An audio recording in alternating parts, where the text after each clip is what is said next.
Bringing you back out here to Live Impact News. Want to take you out to a press conference being held right now out of Washington, D.C. This just started about 5 minutes ago.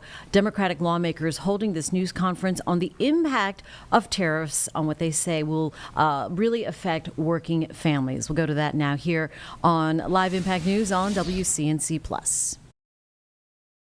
Fire to our economy and creating what is certainly likely to be a self-inflicted recession. I join my colleagues in calling on Speaker Johnson to bring legislation to the floor that restores Congress's authority, constitutionally mandated trade authority, and puts the people back in the driver's seat. And it's now my privilege to turn over to my colleague, Representative Figures.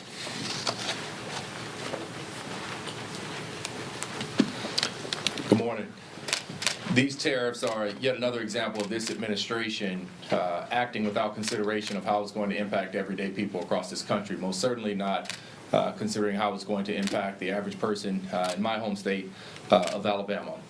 Just last year, Alabama exported over $10 million in automobiles manufactured across the state, including in Montgomery, Alabama, which is part of my congressional district. Well, a 25% tariff on this industry is crippling.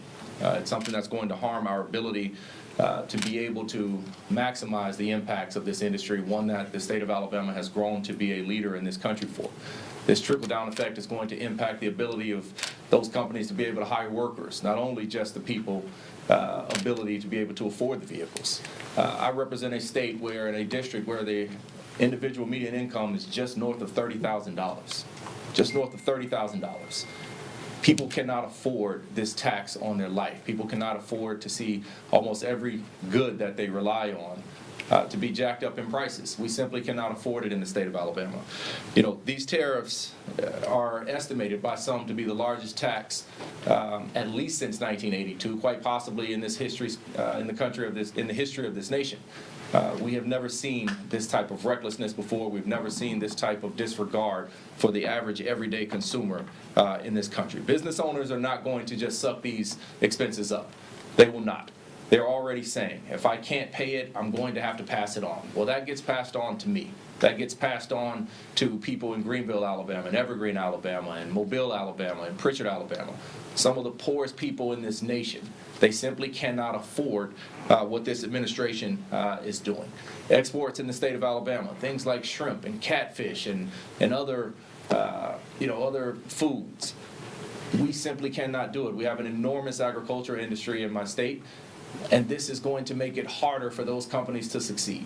And it's going to make it harder for people to get by every single day. And this is at a time where we are seeing this administration and our Republican colleagues, at the same time they're raising prices on Americans, they are seeking to take benefits away from the most needy Americans. They are proposing SNAP benefit cuts that are of a scale that's going to be disastrous for too many families. They are proposing taking health care away from the people that need it most. And so this is just adding insult to injury and something that we cannot afford to continue to be able to do. People need the government to be there for them. And I'm proud to stand with my colleagues here in the Dad's Caucus to do just that, to advocate on behalf of the people that need it most, to advocate on behalf of families, to advocate on behalf of parents. And so with that, I'll turn it over to my colleague from the state of Nevada, Congressman Stephen Horsford. Well, good morning. It's an honor to be here with my colleagues from the Dad's Caucus. I want to thank Congressman Jimmy Gomez, also on the Ways and Means Committee, because we're just trying to bring attention to a very simple but true fact, and that is life is already too expensive for families, and dads are bearing a part of that brunt as well. Barely 2 months ago, Donald Trump inherited an economy at record highs. Back then, our allies still considered us friends, our trading partners still considered us trustworthy, and working families still had confidence in the future they were building for themselves and their loved ones. We're here right now, barely 2 months later, because none of that is true anymore. A tariff is a tax, and Donald Trump owns these erratic taxes. But here's the catch. A tariff is also a tool. They can be used to protect our workers and our communities. Trump's choosing to use them to crash our economy instead, and that is terribly unfortunate. This president campaigned in Nevada on lowering prices, but how's he governing? Groceries cost more, appliances will cost more, cars will cost more, clothing will cost more. And there are open discussions about a looming recession that wasn't even on the horizon when we started this year. There are studies that show that Trump's tariffs will cost the American family an average of about $3,800 in lost purchasing power each year. Nevadans expect competence from their government. Nobody is sitting around eager to waste or spend another $3,800 on Trump's trade war. In Las Vegas, we're already grappling with higher prices and a housing crisis. Housing prices dramatically outpace income growth. In fact, nearly half of all renters spend 35% or more of their monthly income on housing. For extremely low-income renters, we only have about 14 units for every 100 households who need one. That's the lowest in the nation by far. And where incomes have gone up, housing prices have gone up 2.5 times more. So we desperately need more housing. That's what Congress and this president should be focusing on. But instead, these tariffs on steel and aluminum, both of which come from Mexico and Canada, are working against us when we talk about the housing affordability crisis. Right now, the Las Vegas Valley is seeing anywhere from 10 to 15% increases in material costs, with some projections up to 25% in the coming weeks. That impacts budgets, it impacts timelines, and it impacts who will ultimately be able to afford a home. There's nothing political about a harmful policy. This isn't about right versus left, it's about right versus wrong. These blanket tariffs are wrong, and the president, Donald Trump, is wrong for enacting them. Nevadans deserve better, the American people deserve better, and that is why the Dads Caucus is here, because every dad, every parent in fact, deserves better when it comes to the country that we're leaving our children. So thank you to Chairman Gomez for your leadership, for bringing us together, and to my colleagues for making sure that we have this opportunity. And so now I will turn it over. I'm sorry, I didn't have the list. Okay. No worries. Apologies. Oh, good. I'm Congressman Suhas Subramaniam. Thank you to Congressman Gomez and the entire Dad's Caucus for organizing us today. And let me start by stating the obvious. These revenge tariffs make no sense and are going to make life harder and more expensive for working families on a budget. I'm a dad with 2 daughters, and hundreds of thousands of families across Virginia, like mine, are going to feel the devastating effects of these tariffs. Prices are up at the grocery store already, prices are up at the pharmacy, and prices are up at department stores. And my girls keep growing. It feels like they need new clothes every 2 months, and it gets expensive. But these tariffs are the largest peacetime tax increase in history. And who bears the brunt of this? It's the parents, it's the working moms and dads, and it's the families already stretched thin, barely making rent and putting food on the table. And many of those moms and dads own small businesses as well. Businesses like Mom's Apple Pie, a popular bakery in Loudoun County. And you know what ingredients and supplies are critical for bakeries to succeed? Eggs, aluminum foil. All these supplies are becoming increasingly expensive because of the president's actions. And it's not just Mom's Apple Pie. I've spoken to businesses across Virginia that are starting to lay off employees and increase prices on their customers because this administration has made it harder and more expensive to do business. These tariffs do not liberate anyone from anything but the money in their bank accounts. And we need to stop making the cost of living higher for families who are already struggling. So I ask my colleagues to join us in our fight for policies that put our children, families, and family-owned small businesses first. So let's push policies and that actually are pro-business and are actually pro-family, not these tariffs. Thank you. And I hand it over to Congressman Derek Tran. Hi, good morning. I'm proud to be here with my fellow Dad Caucus members standing up for working families. I myself am a father of 3 young children under 9, and we are extremely worried about these Trump taxes. President Trump tariffs are just another example of the fact that this administration seems to have only one tool in their toolbox, a sledgehammer. Instead of fixing our schools, they dismantled the Department of Education. Instead of delivering better health care, they cut funding for Medicaid. And now, instead of investing in American industry, they impose reckless tariffs that will slow production and raise prices. Companies now face raising costs for parts and materials, making it to compete and forcing them to cut jobs or increase prices. Our national security industry, which employs thousands of people in and around my district in California, will be badly hurt. Tariffs on foreign parts are driving up production costs for crucial security systems, hurting our military readiness. If our leadership in defense technology lapses, America will leave our allies out in the cold, while authoritarian regimes gain more power. The facts are very clear. These reckless tariffs mean that Americans will face higher prices, fewer jobs, and a world that is less safe. I welcome my Republican colleagues to work with us to adopt a better policy that actually strengthens our economy and make Americans safer and more prosperous. Thank you so much. Thank you, Derek. And one of the things I want to kind of highlight is some products that are mostly made outside the U.S. As a new dad of a toddler who's 2.5, 99% of all shoes are made outside the United States. On average, a kid, I didn't realize this, they grow out of their shoes so fast that you're constantly replacing them. So an average family will spend about $30 on a pair of shoes. If you go and you try to find less expensive shoes, maybe you can get down to $15. But over a period of from age 1 to age 5, a family is spending anywhere from $300 to $800 on just shoes alone. Think about that, shoes alone during that 5-year period. That's for one kid. Samari and Derek each have 3 kids apiece, so just times that by 3. Growing up, we didn't have much. We do also, in my district, we do car seat giveaways because this is with nonprofits there because they know that car seats are very expensive. Almost all car seats are made outside the United States.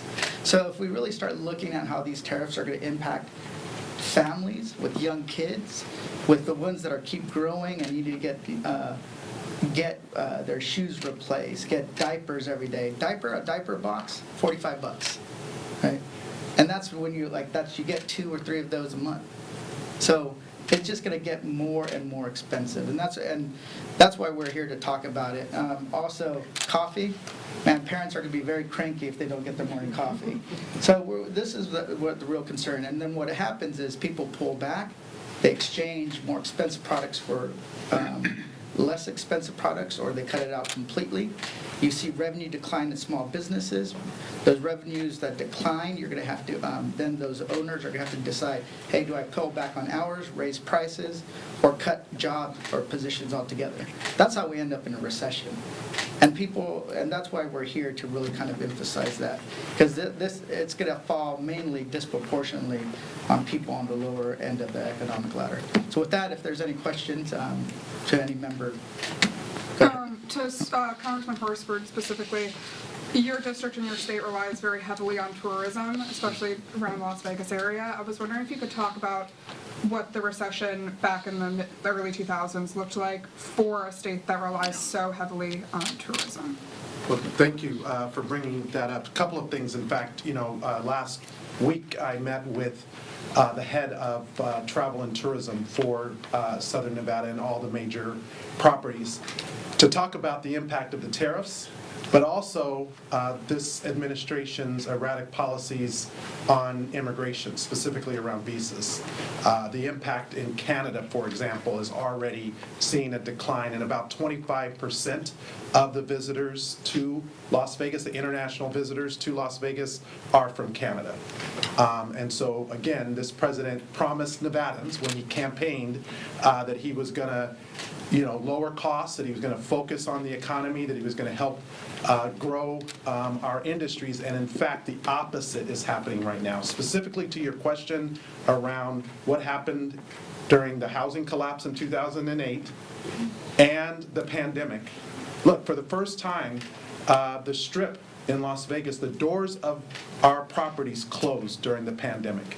That was also during Trump's presidency, the first time. And because he didn't take the responsible actions then, our city paid the price.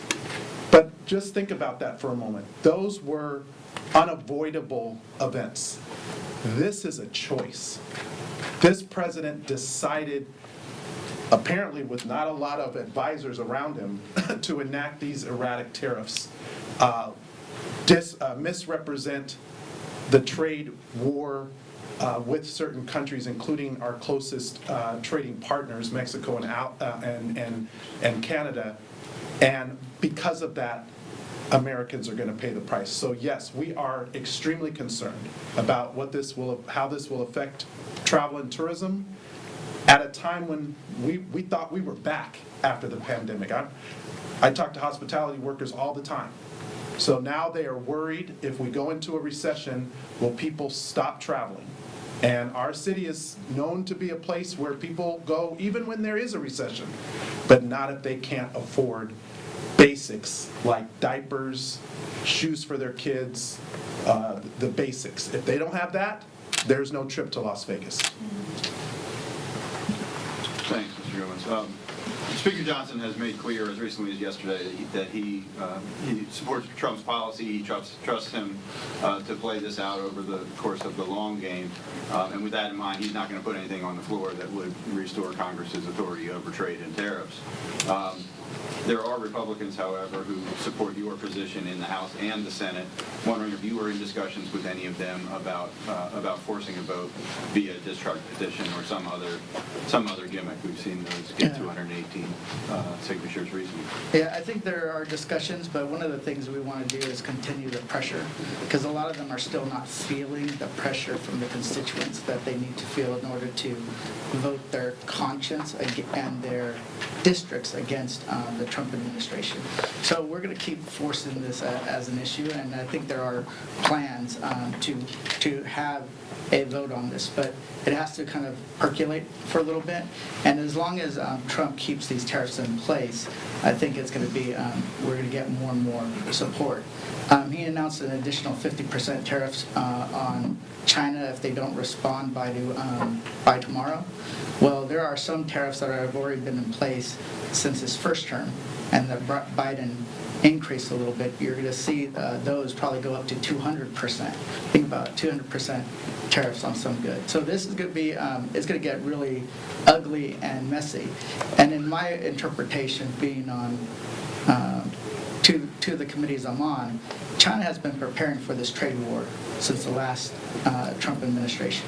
They're not, and also, nations don't make decisions solely based on economics. They base it also on national pride.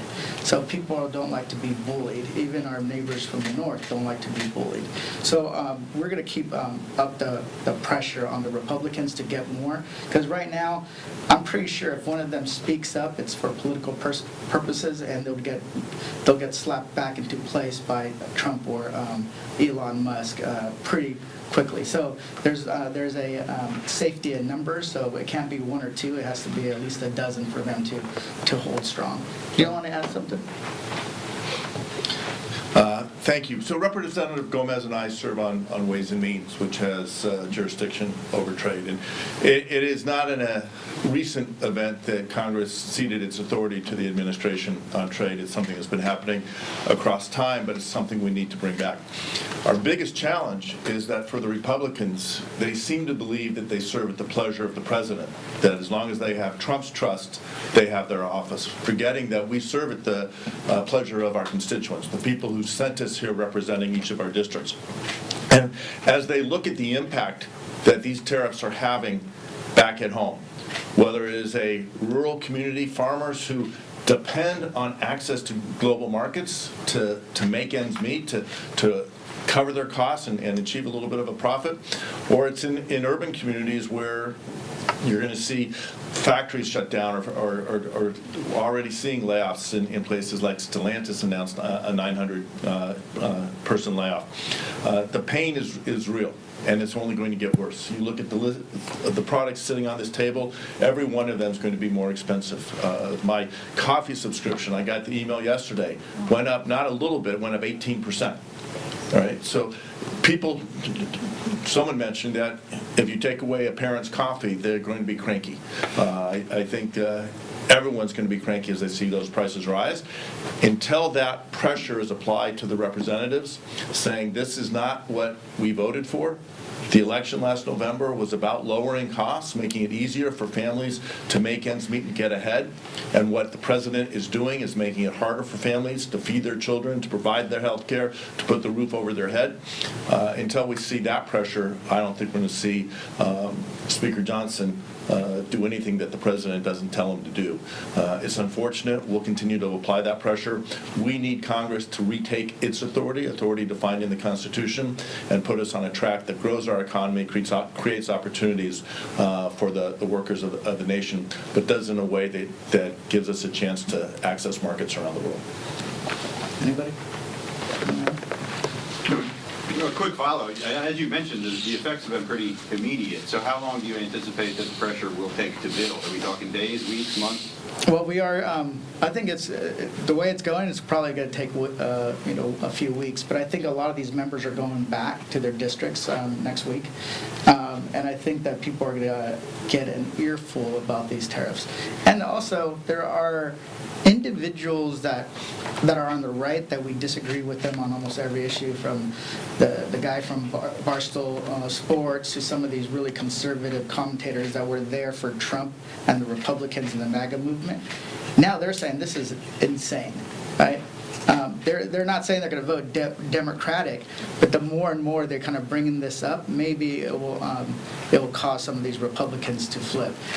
People have to remember that the people we need to win over don't necessarily watch our cable shows, read our newspapers, go listen to our podcasts. So we have to go to them. But at the same time, hi, everyone. Just about when a minute past 9:30, 9:31. On Live Impact News, I'm Jane Monreal, and you've been watching a live press blogosphere, conference alternative media being start kind of held turning on by Trump. I House think that's gonna Democrat cause- leaders and lawmakers talking about how tariffs would affect working families.